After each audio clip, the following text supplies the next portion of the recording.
안녕하세요. 사연 채널 구독자님들.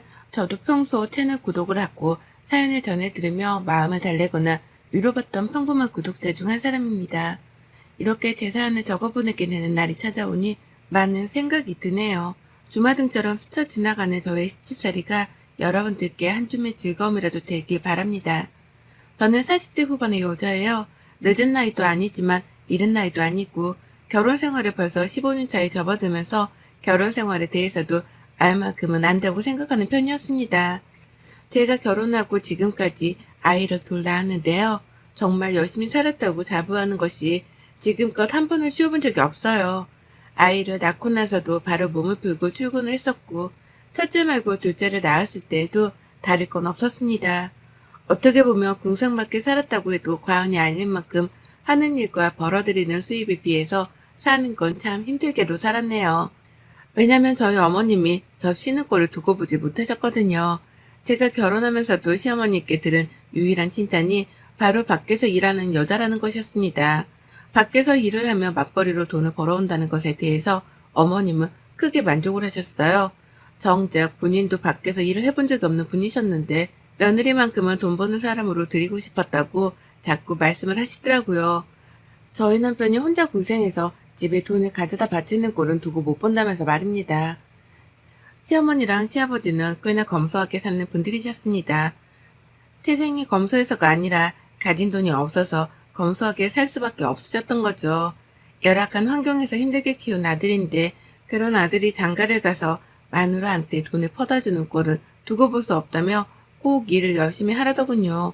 결혼식장에 들어가서 시어머니로부터 덕담을 듣는 그 타이밍에도 어머님께서는 일도 열심히 오래오래 하고 라는 말을 가장 첫마디로 들었답니다.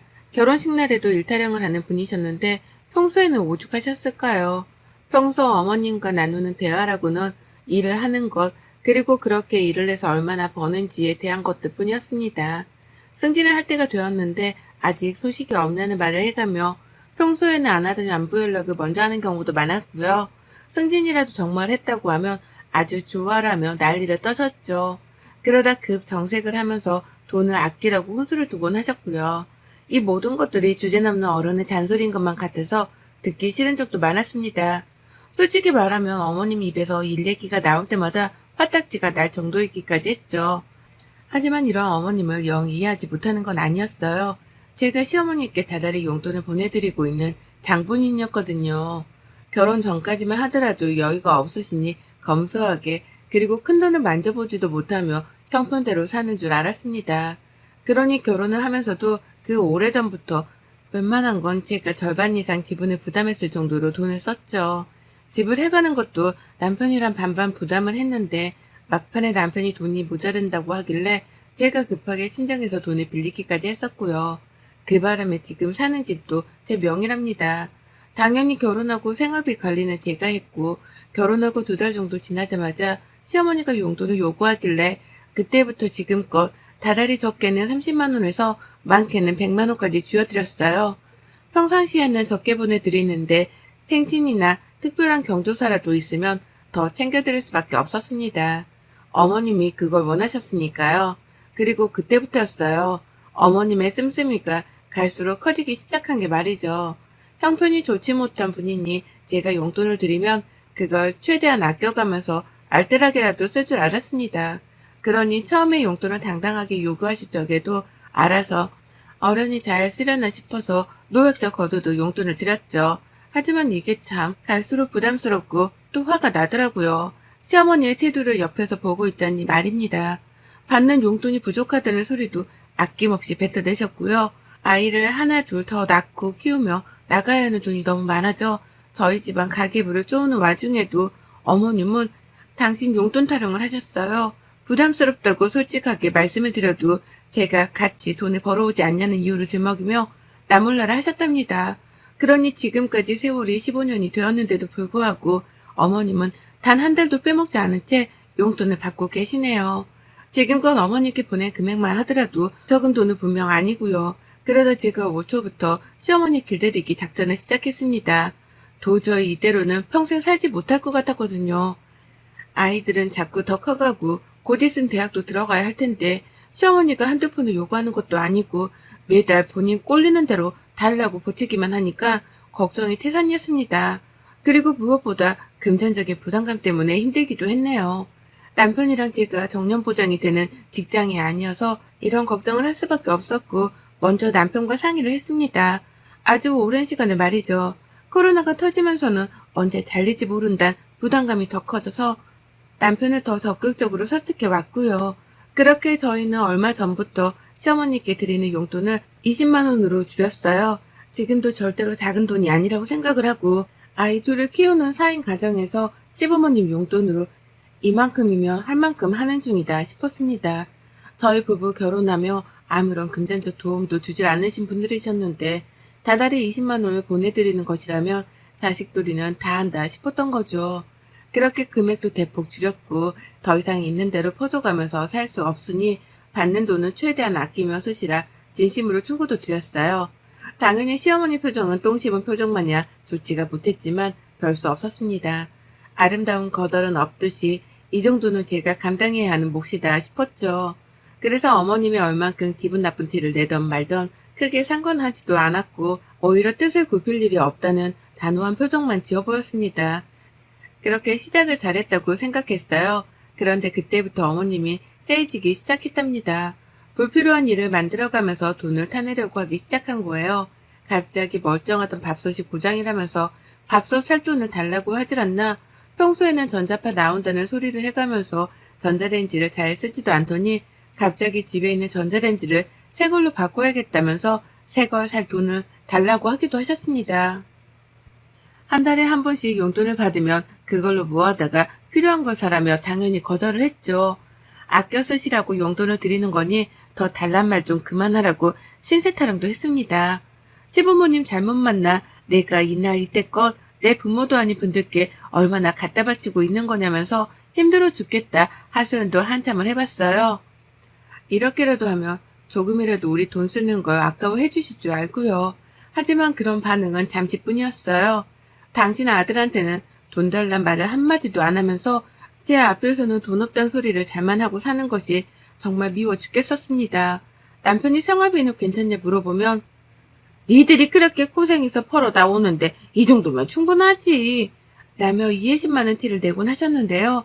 제 앞에서만 서면 돈이 더 필요하단 말을 반복해가며 저를 힘들게 하셨죠. 이중적인 태도 때문에 저는 더 승질이 날 수밖에 없었던 거고요. 하지만 얼마 전 어머님의 생신날이 찾아왔을 때 제가 큰 실수를 범하고 말았습니다. 어머님이 어떤 분이신 줄을 안다면 생신 때에도 그냥 어영부영 넘어갔어야 했는데 제가 실수를 하고 오지랖을 부린다면서 어머님께 선물을 사드리겠다고 해버리고 만 것이었죠. 제 딴에는 어머님이 그간 저한테서 돈 문제로 쓸소리를 많이 들으셨기 때문에 적어도 생신 때만큼은 사고 싶은 걸 사게 해드리고 싶었습니다. 1년에 한 번이었고 용돈을 줄이는 처음 맞이하는 생신이었으니까요. 평소에 살 돈이 필요하다면서 꺼내셨던 제품들이 커피포트, 에어프라이기 같은 것들이었기 때문에 저렴한 걸로 시부모님께서 쓰실 용도로 10만원에서 많게는 15만원으로 가격을 잡았습니다. 그리고는 당연히 어머님이 그중 하나를 사겠다 하실 줄 알고는 사고 싶은 걸 사드리겠다고 말씀드렸죠. 바로 며칠 전에도 에어프라이기 타령을 하셨던 분이셨기에 말이죠. 그리고는 어머님 생신 전날 타이밍이 좋게 주말이어서 제가 어머님 댁으로 갔어요. 그리고는 같이 선물을 사러 나갔습니다. 돈을 보내드리려 했는데 어머님이 혹시나 돈을 따블로 부를까 싶었던 마음에 제가 직접 찾아가 결제를 할 참이었습니다. 그렇게 같이 집을 나섰는데 제가 차가 없는데 어머님이 택시 타령을 하더라고요. 너무 힘들어서 지하철로는 이동을 못한다고 말이죠. 처음엔 욱했으나 일단 참았습니다. 그리고는 알겠다고 하고 같이 택시를 탔는데 글쎄 종로를 부르시는 거예요. 그 먼 강동구에서 종로를 말입니다. 택시비가 벌써 후덜덜하게 나오는 와중이었고 제 마음은 이미 너덜너덜해졌어요. 종로로는 뭐 때문에 가려고 하나 싶어서 혹 그 주변에 있는 무슨 시장이라도 가는 줄 알았습니다. 근데요, 어머님이 저를 엄한 곳으로 이끌더라고요. 보석 상점이 가득한 거리로 말입니다. 저도 처녀 시절에 그 주변에서 영어학원을 다니면서 보석 상점이 많다는 걸 알고 있었습니다. 자꾸만 그 거리로 저를 데려가려는 듯이 택시 기사님을 향해서 기사님, 저쪽으로 더 가서 내려주세요. 라고 하길래 진짜 이러다 보석 하나를 사달라고 하는 것이 아닐까 싶어 긴장이 되었네요. 그리고 급기야 보석 상점 앞에서 보란듯이 여기에요! 라고 대답을 하시는 순간 속으로 얼마나 똥줄이 탔는지 모릅니다. 가지고 싶은 걸 사드리겠다고 한 그 말 실수 한마디 때문에 어머님이 나를 보석 상점으로까지 이끄셨구나 싶어 뒷골이 부진장 땡겼죠. 그리고 그날 저는 당당하게 보석 상점 안으로 들어가서 자신이 집에서 챙겨나온 금을 꺼내드는 시어머니를 지켜만 봤습니다. 어머님은 집에서 챙겨온 아주 조그마한 금반지를 꺼내들더니 그거랑 다른 금을 같이 녹여서 새로운 반지 하나를 만들어달라 요구하더라고요. 미리 조사라도 해온 건지 저는 뭐가 뭔지 하나도 모르겠는데 어머님은 디자인까지 미리 핸드폰으로 사진까지 찍어뒀던 걸 직원에게 보여주며 주문을 했어요. 순식간에 디자인 상의가 완성이 되었고 저는 그날 무려 109만 원어치를 결제하고 말았습니다. 살떨리는 상태로 카드를 내밀었고 6개월치 할부로 결제를 하는데 저도 모르게 제 옆에서 다른 반지를 구경하던 시어머니의 뒤통수를 째려보게 되더라고요. 당연히 부담스러워서 100만 원이요? 라며 거절의 뉘앙스도 대놓고 뱉어냈지만 어머님은 듣질 않으셨고 원하는 거 다 사주겠다더니만 라며 오히려 치사하단 말씀을 하셨어요. 앞에서 직원까지 나서서는 시어머니가 대접을 잘 못 받으시네 어쩌네 하며 어머니 편을 드니까 저는 분위기에 휩쓸려 등신 호구같이 그걸 결제해버리고 만 것이었습니다. 가게를 나오며 바람이 꽤 차가웠거든요. 근데 전 피부보다도 제 심장이 더 차갑게 얼어붙는 것 같았어요. 더욱이 고맙다는 말조차 까먹은 건지 집으로 돌아가는 길조차 당당하게 택시를 잡았다는 어머님을 보며 저는 이를 바득바득 갈았답니다. 내가 지금 호구처럼 잡혀서 시어머니께 돈을 홀라당 뜯겼다는 걸 그제서야 인지했기 때문이었죠. 그간 용돈 좀 더 달라고 힘들어 죽겠다는 소리를 하셔도 잘 버텨가면서 20만 원씩만 쥐어드리고 있었는데 이렇게 허무하게 돈 100만 원을 긁어버렸다니 저 스스로가 너무 한심하고 바보 같아서 수치심까지 밀려 들어오는데 이걸 해결할 방도는 딱 하나뿐이더라고요. 바로 시어머니께 당한 만큼 똑같이 갚아주는 것이었습니다. 제가 할 수 있는 건 그것뿐이었어요. 그래서 계획을 세우고 실행에 옮겼죠. 무슨 코미디 한 편 찍는 것 마냥 시어머니를 상대로 제 딴엔 피해 복수를 감행했습니다. 100만 원의 보석값을 결제해드린 후 저는 이전과는 달리 아주 살갑도록 시어머니께 연락을 취했어요. 보석을 사드렸는데 어머님이 너무 좋아하던 모습을 보니 죄송한 마음이 컸다면서 앞으로는 어머님께서 필요하신 게 있으면 제가 좀 더 제 지갑을 열어서라도 쓰고 베풀며 살겠다 개소리를 시전했죠. 한마디로 마음에도 없는 말이었는데 입에 버터를 발라가면서까지 시어머니께 아부를 떨었던 겁니다. 하지도 않던 아침 인사 전화를 하질 않나, 돈도 필요한 건 없는지 남은 용돈을 묻질 않나, 어머니 입장에서는 제가 갑자기 왜 이러나 싶어서 정신이 나간 줄 아셨을 거예요. 하지만 제가 다른 것도 아니고 돈이 더 필요하지 않냐면서 안부 연락을 해오니 어머님도 싫진 않으셨는지 매번 장황하게 대화를 나눠가면서 꼭 마지막엔 돈이 모자란다 소리 덧붙이셨어요. 그리고 전 친목을 쌌던 중 어머님께 밥을 사달라 했죠. 용돈을 올릴지 말지에 대해서 생활비 내역도 따져보고 어머님이 뭘 더 필요로 하시는지에 대해서 들어보며 서로 많은 대화를 나눠보자면서요. 제 의도가 먹혔는지 어머님은 너무나 행복해하면서 아이고 밥 한 끼는 내가 얼마든지 사주지 라고 하며 당장 약속을 잡으셨습니다. 그리고 저는 그날 바로 먹고 싶었던 식당이 있었다며 시어머니 집 근처 고깃집을 예약했죠. 소고기집을 예약하면 겁이 난다고 안 나오실까 싶어 일부러 돼지고기집으로 예약을 했고요. 그날부로 저는 단 이틀 동안 미친 듯이 머리를 쥐어짜면서 핸드폰을 만져댔습니다. 저의 작전은 제 모든 친정 식구들을 그 돼지고기 식당으로 부르는 것이었으니까요. 한 사람도 빼먹지 않고 모조리 다 연락을 취했어요. 저희 여동생 부모님은 물론이고 이모들이랑 이모부들까지 가깝게 지내는 사람들만 연락을 먼저 취했는데도 벌써 사람 인원이 10명을 훌쩍 넘기더라고요. 다들 성인인데 한 사람당 1인분씩 먹을 것도 아니었기 때문에 지불해야 할 돼지고기 값만 최소 10인분이 넘어갔고요. 거기에 어린애들까지 더해서 참가를 한다고 하니 추가로 나갈 밥값에 찌개값, 그리고 술값에 냉면 등등 부가적인 음식값까지 나갈 돈 목록이 한가득이었답니다. 너무너무 좋았어요. 작전이 성공적으로 흘러가고 있었으니까요. 그리고 약속 당일날 저는 일부러 저희 친정 식구들을 30분 정도 늦게 불러냈습니다.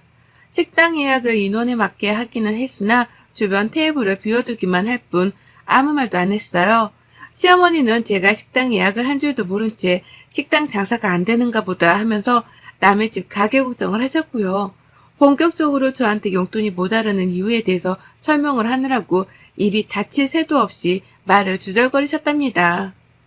그리고 이 모든 대화가 절정으로 흘러가고 시어머니의 입에서 다달이 적어도 40만 원을 줘야 한다는 요구가 튀어나온 순간 우르르 몰려들어왔습니다. 저의 든든한 편들이 말입니다. 하나둘 제 이름을 부르면서 저 멀리 입구에서부터 걸어 들어오는데 시어머니의 표정이 파르르 떨리더라고요. 자연스럽게 제 옆에 테이블에 앉다 못해 중간에 나타난 저희 친정 부모님이 저랑 시어머니가 앉아있는 테이블에 같이 앉자 시어머니는 도대체 이게 뭔 일인지를 모르겠다는 듯이 벙 쪄버리셨죠. 그리고는 제 입에서 오늘 저희 어머님이 쏘는 날이니까 드시고 싶은 거 마음껏 드세요. 나는 폭탄 선언을 듣자마자 놀란 가슴을 진정시킨다며 화장실로 주랭랑을 쳐버렸답니다. 도망치는 게 아닌가 싶어 걱정은 했으나 그 이상의 걱정은 필요 없었죠. 제가 벌써 시어머니 쓰는 카드를 제 손에 들고 있었거든요. 바보 같은 시어머니께서 며느리한테 용돈을 더 받으러 나왔다고 신이 나셔서는 제 입에서 돈을 더 드리겠다는 말이 나오지도 않았는데 혼자 지갑에서 카드를 꺼내셨어요. 그리고는 영수증 위에 카드를 올려놓고 이걸로 결제한다며 마음껏 먹으라 하셨죠. 자신이 카드를 밖에 꺼내놨는지 기억도 못한 채 혼자 마음을 진정시킨다고 화장실로 도망치시는데 뒷모습을 보니 딱 제발저러서 도망치는 도둑놈 같았습니다. 저도 없는 양편의 어머님께 이런 짓을 하는 게 조금은 죄송스러웠지만 저도 똑같이 이런 상황을 며칠 전 겪었는지라 어머님께 가르쳐드리고 싶었어요. 남의 돈을 쉽게 쓰려 하는 게 얼마나 큰 상처를 주는지에 대해서 말입니다. 그 상대가 다른 사람도 아닌 가족인데 가족의 돈을 쉽게 쓰려 하는 게 얼마나 서로에게 피해를 주는 일인지에 대해서 말이죠. 저희 친정 식구들은 모조리 다 테이블에 자리 잡고 앉아서는 저마다 고기를 주문하고 난리도 아니었어요.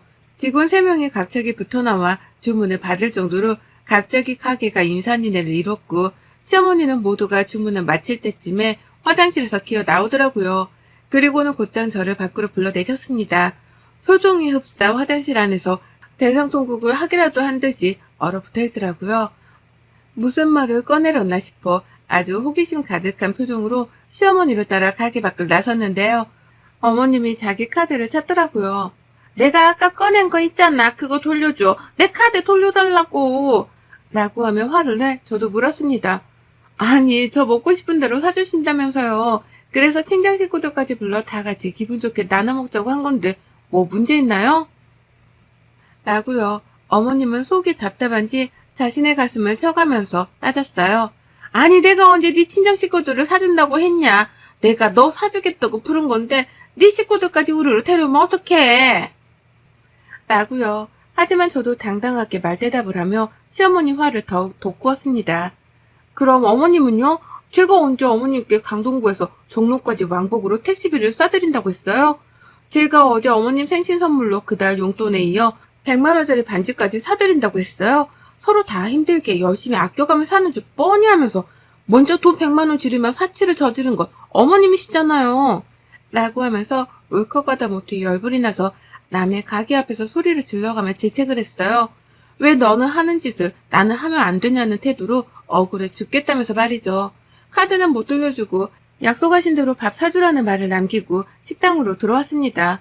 어디 한번 억울하면 따라 들어와 따져 묻기라도 하란 자세로 말입니다.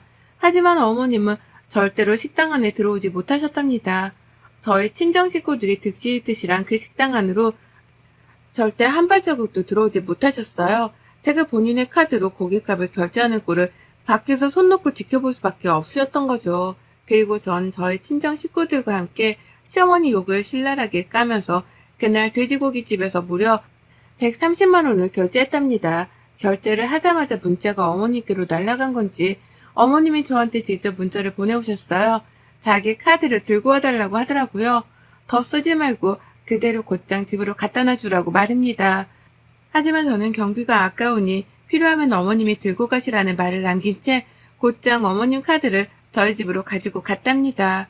이렇게 저는 시어머니가 한 것처럼 똑같이 20만 원이 좀 더 넘는 금액을 더 써가면서 시어머니께 같은 방식으로 복수를 해냈고 성공적으로 끝이 났답니다. 저희 어머님은 100만 원 긁은 거 가지고서 130만 원으로 갚아내는 저의 능력에 감탄과 두려움을 느낀 건지 그날부로 쭉 자신의 용돈에 대해 입을 아끼셨습니다. 당장 20만 원이라도 받고 있는 것에 만족을 해야 한다는 걸 이제서야 깨우친 것이었죠. 그 덕에 저도 시어머니한테 더는 돈 빨려나갈 걱정을 잠시라도 접어둘 수 있게 되었답니다. 정말 지긋지긋했는데 이제서야 시어머니의 그 입을 다물게 해드릴 수 있게 되었네요. 더는 어머님이 멀쩡한 가전제품을 새로 사야겠다 하면서 주접다는 연락도 하지도 않고 계시고요.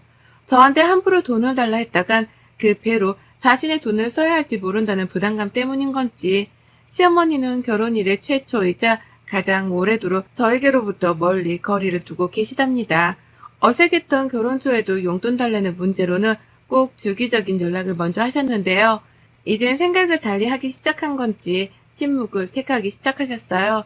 덕분에 저의 마음은 어머님의 목소리를 듣지 않게 되어 그 어느 때보다 평온한 상태랍니다. 진작에 돈 가지고 어머님을 겁줬어야 했는데 결혼 15년 차인 이제서야 이리 복수를 감행해본 저를 반성하면서 앞으로는 덜 소심해하며 더 대담하게 시어머니를 다뤄야겠다 맹세했네요. 어머님 덕분에 그날 저희 친정 식구들은 뱃속에 기름칠 해가며 잘 먹었습니다. 저희 부모님께서도 안부 인사 전해달라 하는데 이 자리를 빌어 모두의 앞에서 감사 인사를 전해드려요.